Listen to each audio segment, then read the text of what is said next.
Are we ready? Seems like it's a great crowd today, so let's hear it to everybody. Welcome to the annual, is it going to be annual? More than annual. Okay. Series 1. All right. The first part of the series. Welcome to the weekly comedy show. Welcome to the comedy show of Chevreh Ahavas Yisroel 2021, also known as There Was No Plans for Tonight. Beautiful. So, it is raining a little bit outside, and that's why we're inside. That's called fill-in words that rabbis like to do a little bit of speech. Say something and that. Okay, Chevreh Ahavas Yisroel is a very special synagogue. All right, some of you are members here, some of you are just visiting. Chevreh Ahavas Yisroel is a very special synagogue. They're welcoming to everyone, all religions, all creeds, all races, all genders, all ages, except if you belong to another clique. Yeah, like Samantha from Texas, who just converted to Catholicism and is also a Buddhist. She's more than welcome, but Devorah from 2 rows down. Devorah Klein is happy I mentioned her name. Okay. So tonight is a comedy night. Now comedy is great, we all like laughing, we all enjoy ourselves, and it seems like we're a very supportive crowd as well, so it's really good, I'm really happy to be here, it's really exciting to be here. Comedy is not just about jokes, it's not just about being funny. I know a lot of comedians that state that you get what I'm saying? I know a lot of comedians who do that a lot, right? Not about being funny, not about being jokes as much as it's just insight. There's jokes that a person wrote, the person wrote the jokes, and their insight, they try to make you laugh from their perspective of the world. So it's a really interesting thing, and that's why we watch comedy, not just to laugh. So just remember that before you start tonight. Thank you very much. Okay, beautiful. We are going to... Oh, beautiful, yeah, clap away. It's awesome. Good. Thank you to the sound people, thank you to the people who stuck the chairs in. Okay, we'll all give the JCC thank yous later on. Okay, our first comedian, SD. No, not yet, hold on. Our first comedian, we're really excited to have her. She's in the beginning of her journey, in the middle of her journey. Every comedian tonight is sort of in a different place in their journey in comedy, so we're excited to see that as well. I just met SD at Yiddish Theater, even though I've known her for many years. Now, the problem is when you do start doing introductions, I'm not going to do so long introductions because it's annoying. Esty will show what she has right here, and I'm not going to go to 55 titles to people. Please give your undivided attention and beauty and support to Esty.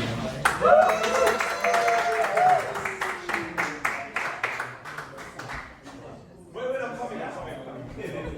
Thank you so much, Esty. Round of applause for Esty. The other comedians hate you because you just raised the bar.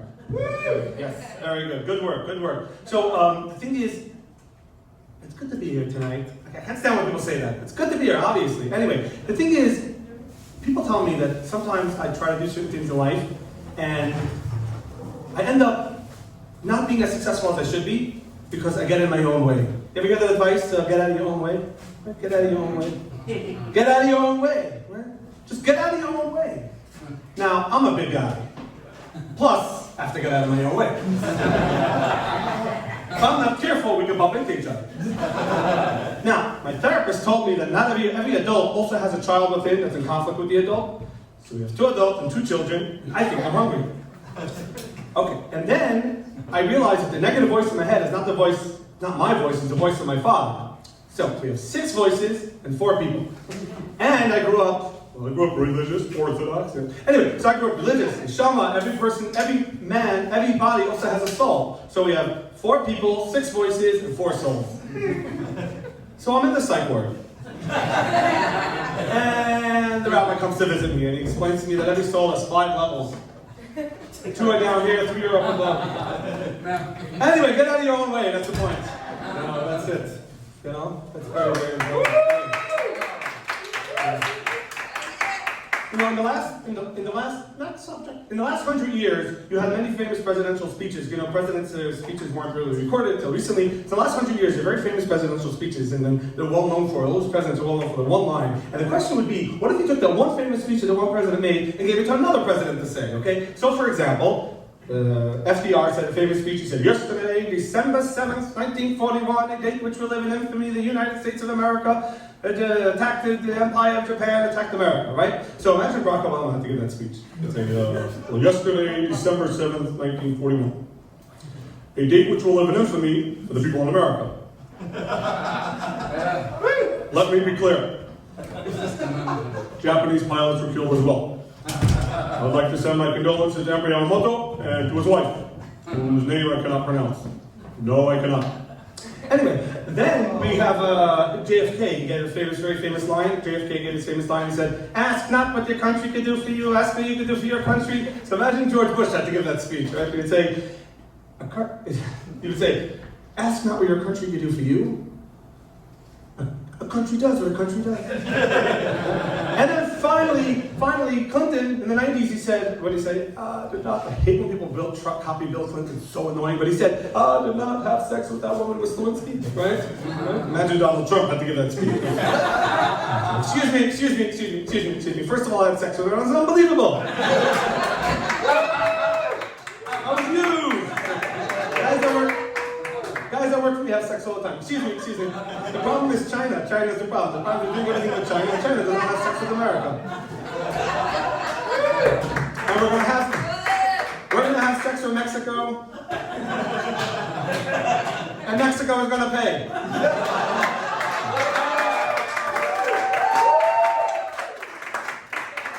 And I'll just add on Nixon. He said, "I'm not a crook. I have everything I got." Joe Biden, imagine he had to say that. He'd say, "Come on, man." So that's it, yeah. Okay. Look, life doesn't always work out. You know when you're walking down the street and it's really dark and it's late and it's kind of dangerous and you think to yourself, I'm really in danger, okay? What if I died? And then you'd say to yourself, you start fantasizing, like, what if I died? I'd get a funeral, an article, finally get the recognition I deserve. All those girls would be so upset they didn't go out with me. Then you go, and you get home and you're not dead. FOMO, people have fear of missing out. Not so many people tonight, but people have fear of missing out. I know one girl, I have a friend, she doesn't want to commit suicide, she doesn't want to miss her own funeral. So. Okay, why do you find that funny? That's the thing, look, I'd like to talk about an issue that's really not affecting our community at all, but everyone's talking about it. Anti-Semitism.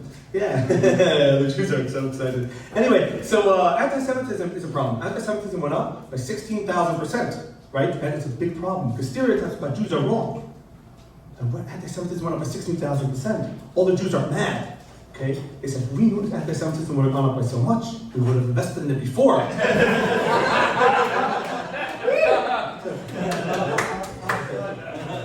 Jewish people don't just play the stock market when it comes to money. Okay?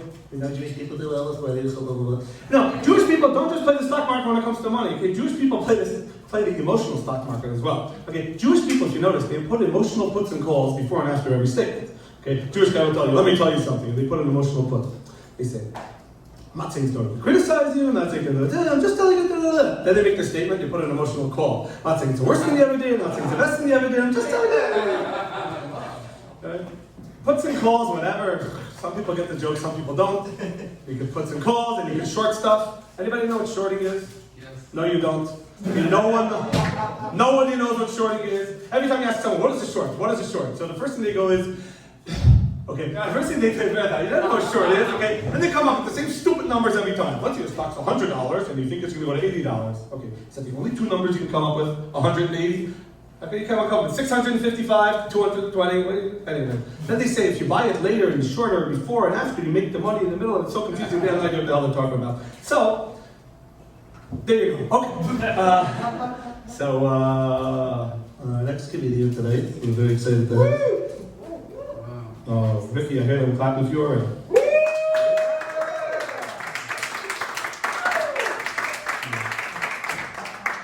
Why do titles? You know when you call up someone, the MC always has a title. The general of this and the head of that, and the mayor of Surfside. And then this and that, and then this, and the two-time Oscar winner, this time that, what the hell? So Ricky Rose, I figured, let's do a little introduction for Ricky. Right. Ricky Rose, she lives on the second floor of her apartment building. She has a brother that knows how to sing that doesn't do voice lessons. Okay. She's still on unemployment. What else about Ricky Rose? Oh, she has an uncle that has the same name as someone else I know. What else do we know even want to know. Okay, famous singer, actor, Instagram star. That's not very important. Okay, that was a joke. Okay, now without further ado, we're excited and we're going to continue giving you love because it's a great crowd. You can give a little clap for yourself. And welcome Ricky Rose.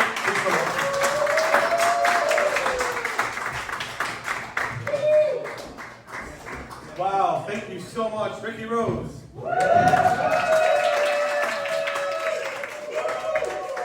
And welcome to all the new people that just showed up. And this crowd, I love this crowd, it's an awesome crowd. Okay, if we only have a minute. Okay. Chaim right now or later? Huh? You want to ready something? I like Chaim. I just want to tell you guys, I like Chaim, I love working with him. Thank you. Okay, let's take this right here. Let's continue. Get on. I'm definitely looking forward to Chaim. How do I introduce you? Chaim Samuels. I think I made fun of his father one time. The Heshliach somewhere or something. You know the shluchim who talk about 55 introductions? They don't say like I told the guy what's up. He's like, I'll never forget it. I heard the guy, put the phone down, looked him in the eye. What he said was the one thing that changed my life. Never forget it. I said to him, and he said to me, he said, Rabbi, listen. Put the phone down. There's so many introductions. I'm like, eventually you text that way. Let me tell you something. The reason I'm telling it to you now is not just to tell it to you. I'll never forget it. Chaim. Okay. Chaim is all ready. So, it's perfect timing. Welcome aboard. We're honored to have Chaim Samuels.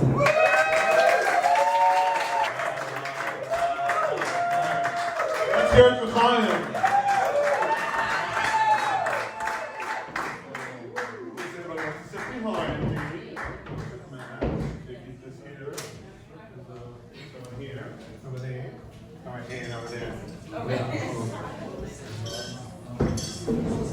Unequivocally, Chaim Samuel.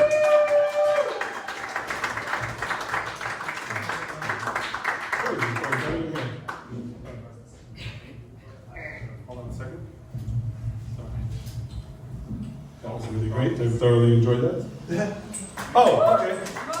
Yes, now we're going to introduce the next comedian. I wrote some notes about it.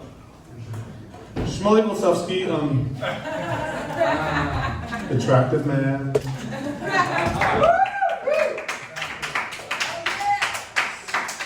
Some of his videos on YouTube have like 37 views. The older ones have 56. And Michael is curious to know what he's going to say tonight. Okay. Title, Shmuley Bolsovsky.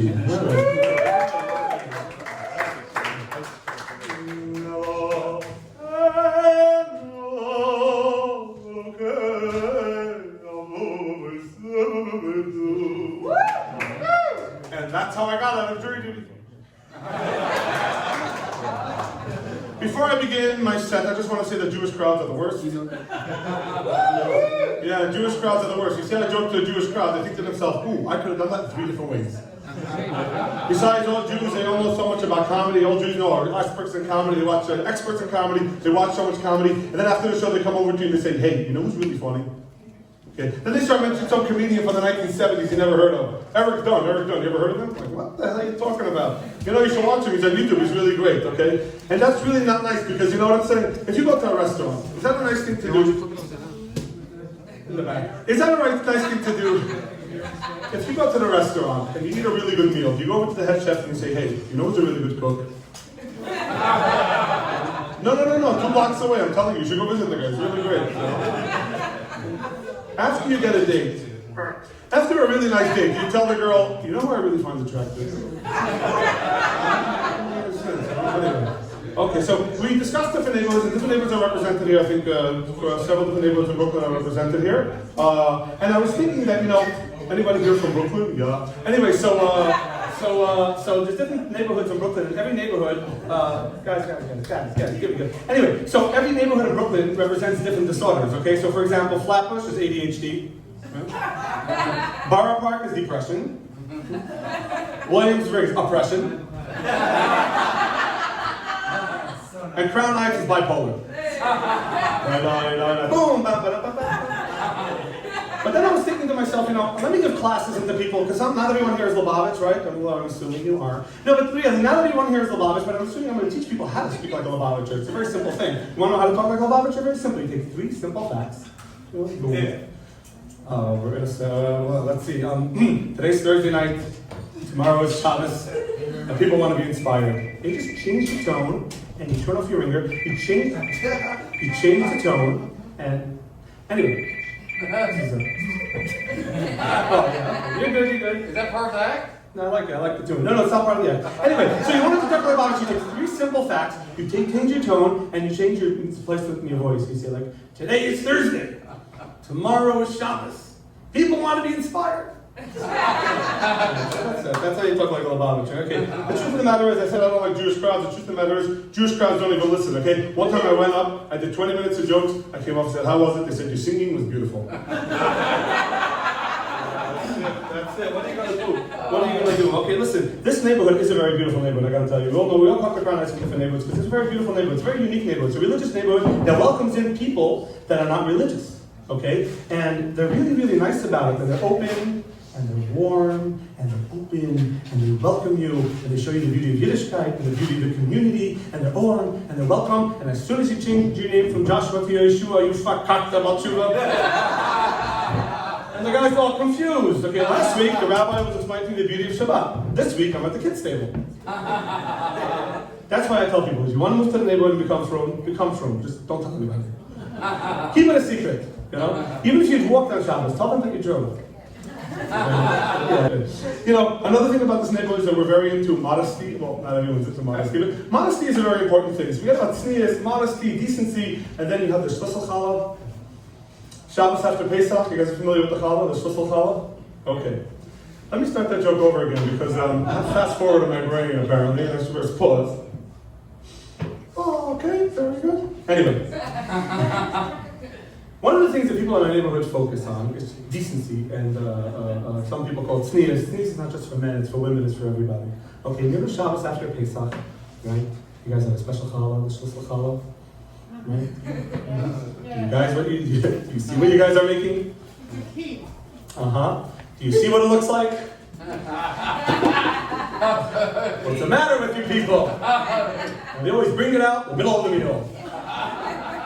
Put it on the table, all the guys are like, ooh. All the women are like, ooh. Not just women. Some people like, that's what challah. Anyway, there's always they always, sometimes some families bring it out on a tray with a knife next to it. They bring it in like this. One guy has cloth that never gets invited back. Then the father takes the knife and he says, ooh, where should we cut? I'm like, yo. Another interesting thing about from people, the Orthodox, it is annoying like hell when people say the Orthodox, right? Like, I was just talking about an article in the New York Times. Anyway, another interesting thing about from people, especially those that are involved in Kirov. Okay, why do you think that if you change the pronouncements to words, all of a sudden the secular Jews on Long Island will think you're normal? Okay? Just Chanukiah is the same thing as Chanukah, okay? A pidyon haben is the same thing as a pidyon haben, all right? You're still selling the first point to the anointed, what are you doing? It's the same thing, all right? A brit milah is the same thing as a bris. Either way, you're going to get up at 7 a.m. and get nauseous and eat bagels, right? Whether you're in Kalel or Kolel, you're both still unemployed. Okay, my favorite subject, Chevreh houses. Okay. One of the most fascinating things I found, the difference between from the Orthodox, the difference between like from people and secular people is a Chevreh house. Okay, because a Chevreh house, obviously, by from people, it's like a really quiet, intense, austere place, and people walk in, and it's like they're very nervous, they're not sure what to do. Okay, you ever go to sit Chevreh on Long Island or something, like a random person's house, and you come in, and you're so nervous, and your stomach is like this, and how do I walk in, what do I say? And you come in, and you're greeted by the door, welcome, hello! Just Mr. Rabbi! They'll dance with you at the door, and you come in, it's all you can eat buffet, DJ in the corner, it's like, what the hell's going on here? So what the hell, right? And then you can't even say, in a from Chevreh house, you can't even say the word die, right? Because there's so many masking words to say when did he die, but when was the Patira Aliyah, right? So many different words, right? And a secular Chevreh house is like, when did he die? We thought that he would die before February, but Edward needed to get his SAT scores. What the hell's going on? Even food at a Chevreh house, like in a section of the Chevreh house, there's so many different types of food. There's an all-you-can-eat buffet. By a from Chevreh house, you can bring it. That's why I realize that from people don't like Chevreh, okay? It's the only place that you can bring food, but you're not allowed to eat food. Okay, so I realized. Hold on. I realized, by the end of the day, I realized that the from Chevreh house is just like the first date. You're nervous, it's just like a first date, the from Chevreh house. If you're both nervous, not sure what to say, who makes eye contact, who starts a conversation first, what do I say, what do I say? Okay, the only difference is after a date, at least you get a phone call, yes or no. Okay? I never went to a Chevreh house, and then the next day I got a call, they said, listen, they're very happy you came over, but they're not interested. I went to a camping trip a couple of weeks ago. Yeah, I met a girl, we spoke, we held hands, we cuddled.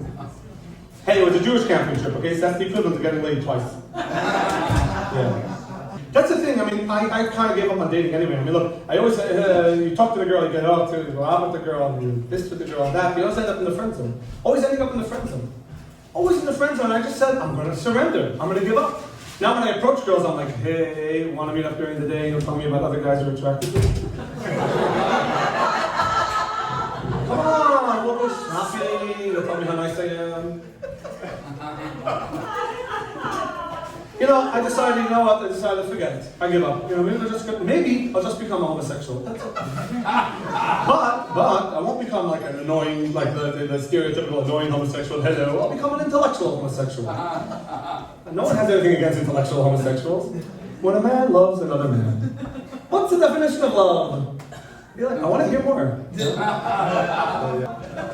Okay, listen, people don't see their own beauty.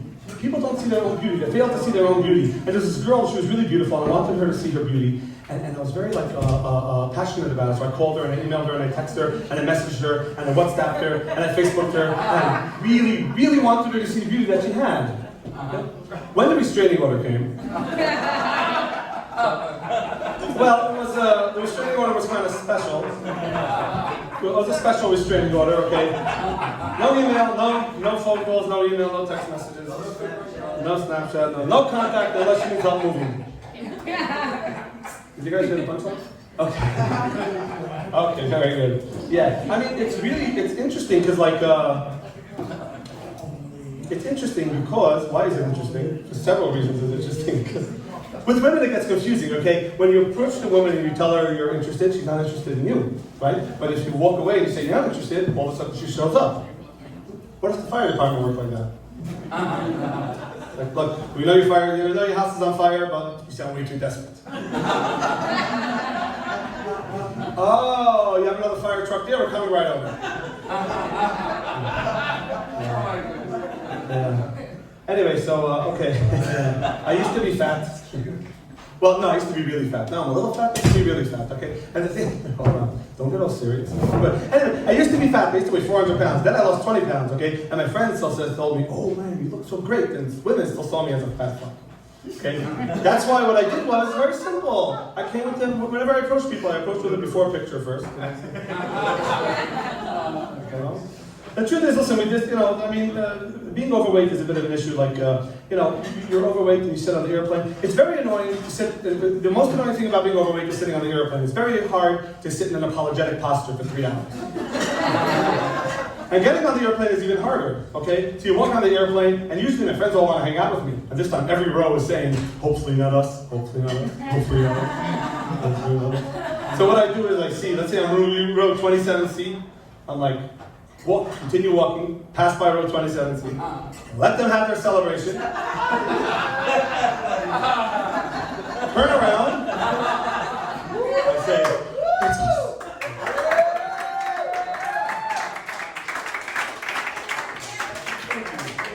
For some reason, overweight people have to do like a little extra breath. So, that's the thing with couples in general. Couples in general, sometimes the guy's better looking than the girl, right? And sometimes the girl's better looking than the guy, right? You ever see two fat people dating? Ew. Then they post a couple picture on Facebook. Ew. Picture never framed, never fits both of them. Ew. Hey, I know it's not nice, but I used to be fat myself, so I'm allowed to make fun of black people. Anyway. And that's the thing, we get some fat couples, okay? And fat couples actually have it easier than skinnier couples, okay? They're not passive aggressive to each other. They don't have time for that, they just sit and eat the meat all day, right? Fat couples don't cheat on each other. Well, fat couples don't cheat on each other, maybe with other fat people, but that's not considered cheating. Fat couples don't pay a lot of money in rent. You ever see a fat couple walking out of a luxury building? Yeah, I mean, the thing is, it's kind of annoying because, couples in general are annoying, especially if you're not dating so well. If you're watching couples, it's a pain in the ass to watch couples. It's annoying, okay? Especially brand new couples. Okay, they're convinced that they discovered love. So I was hanging out with my boyfriend and we went to that, and we're watching the sun, and the sun went down. Oh, the sun went down. I didn't know that. I must have been asleep when that happened. The most annoying couples really are the couples that they don't like each other, they're not attracted to each other, they're just a couple in rebellion. The only reason they're a couple is because they're rebelling against everybody else. Okay? Like, for example, interracial couples, okay? He's not walking with his girlfriend, he's walking with his girlfriend. Okay? She's not making out with her boyfriend, she's making out with her boyfriend. That's why, even if you're blind, from a mile away, you can see an interracial couple walking because it's they're not just walking, they're demonstrating walking. Okay? Then they lean heavy on you. They lean on you so much. They're leaning on me. They want me to congratulate them. I don't know what they want from me. Because that's just like an interracial couple. If you have an interracial couple that's gay and trans, oh God, if you don't tell them mazel tov right away. And that's the thing with interracial couples, okay? Interracial couples never have sex in the bedroom, okay? Nobody's watching, why should they? Jewish couples are just the opposite. Outside, they're not going to make out. Yes, people are watching. But in the bedroom, bam, bam, bam, bam, bam. I'm not sure why I picked that song specifically. Some of you may relate to it. Yeah, what are you going to do?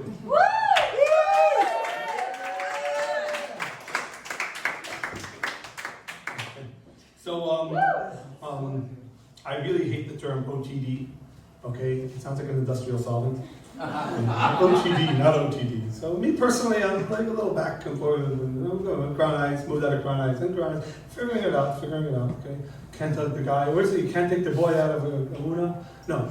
You can't take the boy out of Israel, you can't take the pervert out of Amuna, what's that? Okay, I thought of that before. Anyway, so there are perks of being OTD. OTD, I just want to clarify this something, okay? Because some people are in the community, some people are traveling out. It's a very difficult process to be OTD. If you really want to go on your own, imagine you leave your whole family and all that stuff. It's a very difficult process. But there are some perks about being OTD, and I would like to share them with you now. Okay. Number one, you go in 1 second, without doing anything, you go from a boring loser in Brooklyn to an interesting hero in the city. Wow, you left the community? Number two, the same person who kicked you out of school now talks to you with a slight stutter. Number three, they write articles about your decisions. Number four, a curing social worker is very concerned how many times a day you use the toilet. Number five, you're now the smartest person in your class. Number six, you always have that one cousin that's willing to pay for your therapy.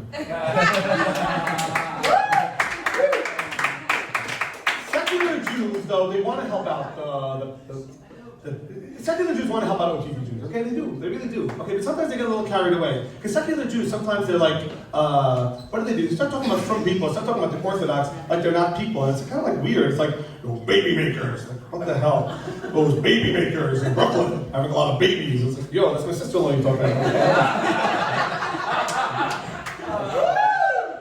Like, I know you're trying to help me get my GED, but you don't have to sound like you're from the Third Reich.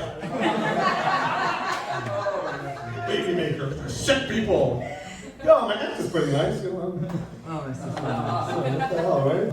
I have this weird line about OTD. It's kind of sad, so I'll say it anyway. Okay. Because being OTD and dating is very difficult because you're not shit up and you're not like part of the secular community, so you're kind of in the middle of nowhere. So, in the frum community, you get married and have sex. There's no dating, but you get married and have sex. In the secular community, there's no marriage, but there is dating and sex. In the OTD community, there's no dating and no sex. No, but people People that do OTD are very into education. People that go OTD are very into education. And if you ever hang out with them, they're very like stressed out about school. They're all in school, they're all in college, and then you hang out with them, and all the sound just coming in. Anyway, so OTD people are very into education, and they're very into like school. And you ever talk to them during the semester? They have their finals, and they're telling you about their finals, telling you about their papers, telling you about the due dates, right? It's not like a bunch of pregnant women. Right? They're talking about the due date. I never saw so many guys who never even had sex before talk about the due date. Anyway, so yeah. The thing is, parents, the frum community has moved the needle very much and has opened themselves up, and because of this phenomenon of being OTD, right? And parents now accept children, even though they're not from there. For the most part, a lot of parents are not all of them, not all communities, but a lot of them accept their kids even though they're not from, right? For example, the parents will find out that the kids don't keep Shabbos. So they'll be like, okay, listen, doesn't keep Shabbos, as long as it's part of the family, it's very good, it's very nice of you. But the kid doesn't keep kosher. Okay, it bothers them a little, but listen, as long as they're happy, as long as they're fine, they're accepting of that. Then they found out you become a liberal. That's when all the fighting starts. How could you? Didn't we teach you better?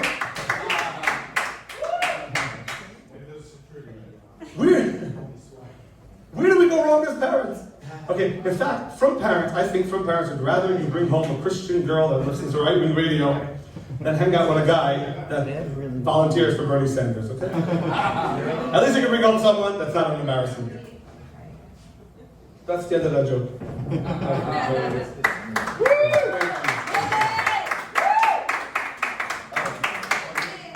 All right. Hold on one moment, please. A second. I think I lost my paper in my back pocket. Okay, hold on a second. Hold on, just to drink this. Ricky, did you steal my paper? Oh, it's right here. No, you did not? You stole my coffee. I just stole your coffee, right? Yeah. Switch with the button. Switch with the button. Okay, in a moment. Beautiful. Now, okay, so, here you go. Okay. That we did already. Okay, perfect, excellent. Okay, now, I want to finish off with something interesting. Okay, Hold on. These are some miscellaneous jokes that are not really connected with anything, okay? Growing up, we had some of us, no, right now in our community, we have some students, we have teachers, we have some students that are special needs, okay? We have teachers that are mostly good and some students are special needs. Growing up, years ago, we had really good students, but some teachers with special needs. That didn't come out really good. Okay, so, should I say that again? At least some one guy got it.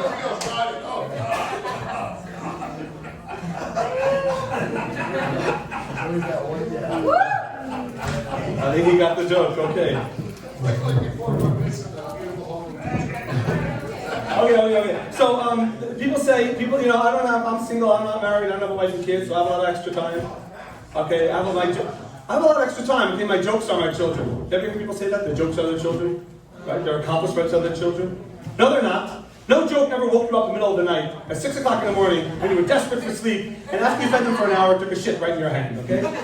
Your jokes aren't your children. My accomplishments are my children. My books are my children. You ever hear people say that? My books are my children. What, do you fall in love with some guy and say, ooh, let's get married and have books? Okay. Why is it that Jewish people are supposed to be so intelligent, they're so brilliant, so smart, such high IQ, then you meet them in the Chamados? Ha ha ha! You laugh at every stupid joke in the world. Rabbi, the told was good. Ha ha ha! Better than my wife. Ha ha ha! Okay. You never go to a Chabad house and you think to yourself, ooh, you never say this, I went to a Chabad house and someone explained to me the theory of relativity and now I understand it. That never happens. Okay. Very good. Woo! Hell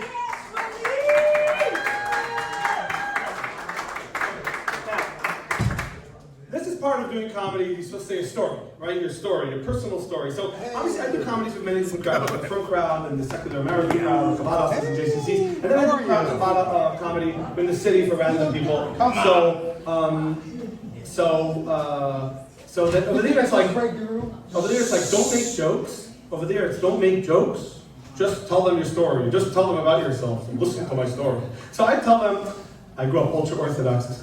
I grew up in a Hasidic neighborhood, okay? So the usual jokes about Hasidic neighborhood. I come from a family of 17, you know? It's like, well, I figured they wanted to get back at Hitler and the History Channel. You know, it's like, first they have 2 kids, and they have 7 more kids, and another 2, well, we call those 7 the Hitler children. Yeah, they're very good speakers. You know? And then I tell them about how I want them to move out of Crown Heights, right? I want them to move out of Crown Heights. So I want them to move out of Crown Heights. I want out. I want them to move out of Crown Heights. I want them out. I want them to live with normal people like you. That's usually the joke.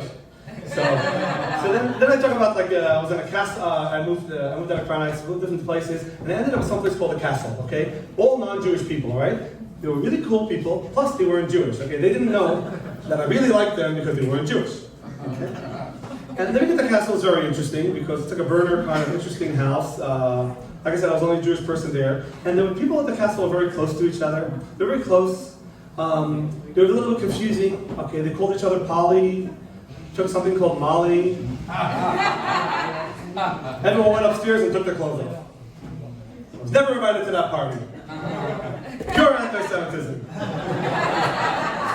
That, and I asked a lot of stupid questions. Why are we here? What's a sex party? What are we doing here? I have a cousin named Molly. What do we keep on bringing her up? Anyway, so my best friend then, her name was Rachel. My best friend, she wasn't Jewish. Her name was Rachel Cross. That means not Jewish. If her name was Christian Cross, I would have married her in a second. But one time I had a little bit of a crisis because Rachel said, listen, Shmuley, there's no difference between a Jew and a Gentile. We're all the same people. I said, wait. And I told her what my rabbis told me. I said, Rachel, your mother's an Episcopalian, you're an Episcopalian. I said, do you think they killed 6 million Episcopalians for you to just throw it all away? Listen, the Episcopalians are a little bit different, okay? 3 Episcopalians, 1 opinion. So, and the Upper West Side, they like that joke.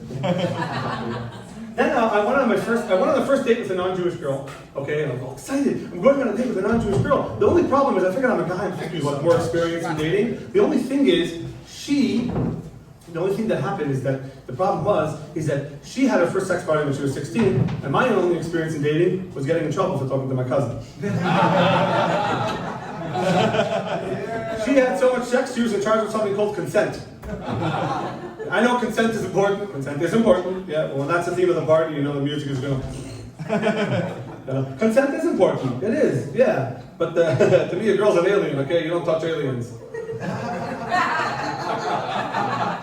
Yeah, and that's the thing. When you hang out with non-Jewish people, right? And then you hang out with non-Jewish people, you start dating them, and then you come back and you start dating. Let's say you start dating a Jewish girl, and then if you bring a Jewish girl home, oh my God, your parents are so happy, your family's so excited. It's like, I can't believe it. Okay, even the men orgasm. Okay. Really, you bring home a Jewish girl and love her, and they're so excited. No matter what, they're gonna love her. She's perfect.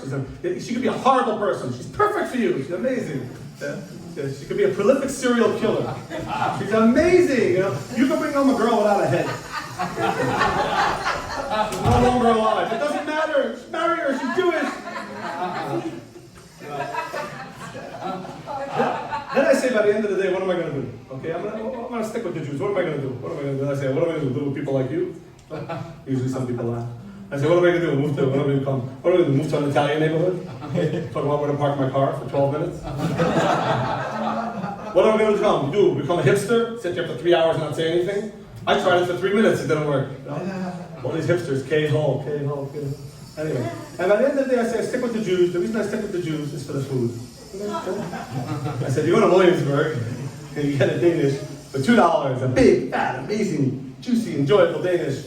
That's in South Williamsburg, the Jewish area. You go North Williamsburg, $6.50. Little mini ichi croissant, and it's dough, and you open it up, and it's more dough, and all the hipsters are eating it, they're like, it's good. Like, ew, no, it's not. It's disgusting.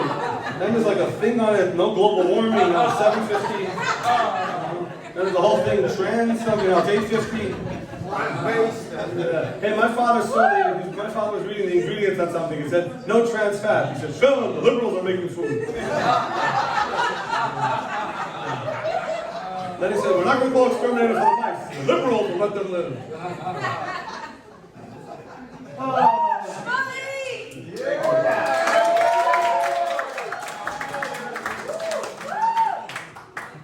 forgot to say when I moved out, out, because I didn't mention my father enough tonight. As I said, when I was moving out, my father was very supportive, okay? He told me no matter what, that the Gentiles will always hate the Jews. Well, he was right about Tinder. Girls just stopped responding. It must be anti-Semitism. I know there's some Jewish girls on Tinder, but they're just self-hating Jews. What can I do? Are we good? Yeah? Woo! Okay.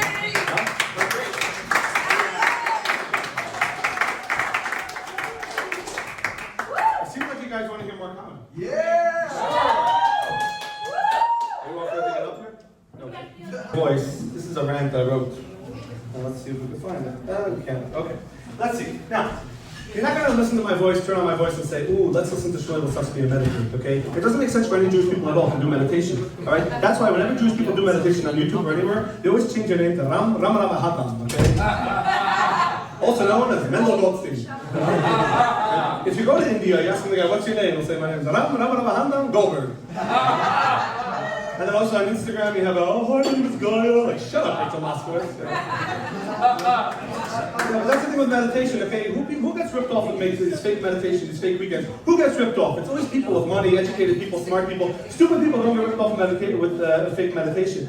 The redneck guy, the guy's going to help you fix your car on the side of the road. He doesn't get ripped off with fake meditation. Then they have these meditation weekends. They charge you $2,000, $4,000, $6,000, $8,000, and they talk about healing, and they won't come, and they sit, and they sit, and they sit in the grass, and they don't do anything, and no cheers. Okay, they charge you $8,000, no cheers. At least buy a nice couch. We charge them so much money for a weekend. But then the person says, and the person goes, and they put spices on the fire. And one guy with a guitar is like, hey, like what the hell's going on here? And then they say, we're going to have a great weekend, a lot of healing, and we're not going to talk for a week and a half.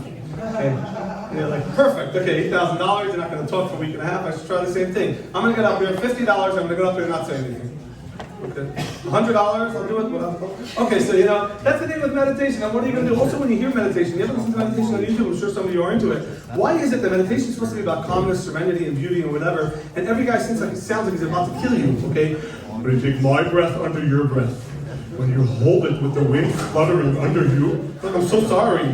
But anyway. All right, thank you very much, everybody. We're not done, though. We're not done. We still have patience.